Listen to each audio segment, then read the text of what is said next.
Hello, my name's Katrina Farrant. I'm a psychologist at Prosper Health Collective. I'd like to talk about our topic of the month, which is supporting engagement in education, and in particular share a few tips on supporting a neurodivergent child at school.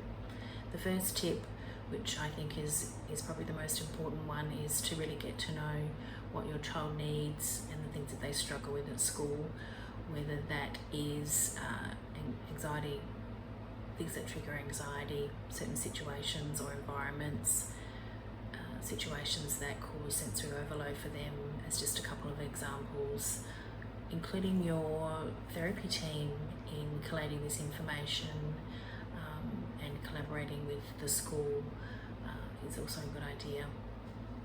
The second tip is around building a positive partnership with your child's teacher. One way to do this might be to develop a one-page profile that outlines some of your child's strengths and the things that they find challenging at school, and providing some strategies on how to best overcome some of those difficulties. The idea is that we're trying to build understanding about what your child's needs are. You might like to refer to my other blog about this, where I've provided some templates around doing this in a strength-based and neuro-affirming way.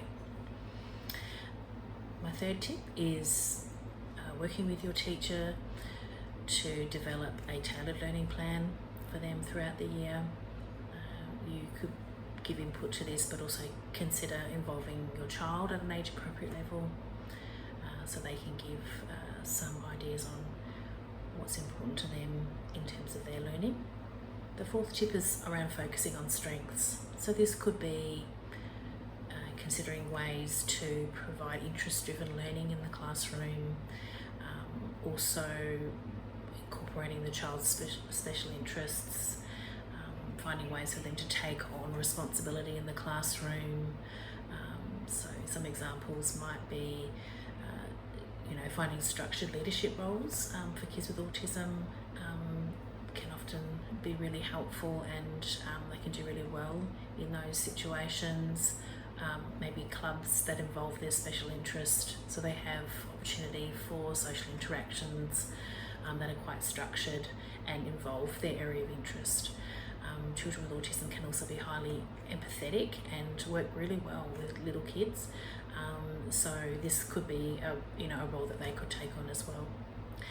My final tip is around building self-awareness and self-advocacy in the skills in the classroom. So this might be, say, for a child with ADHD, requesting a break when they need it, seeking clarification, or finding ways to express their feelings in an appropriate way. So they're just a few ideas. If you would like any more support in relation to this, then please feel free to reach out to us at Prosper Health Collective.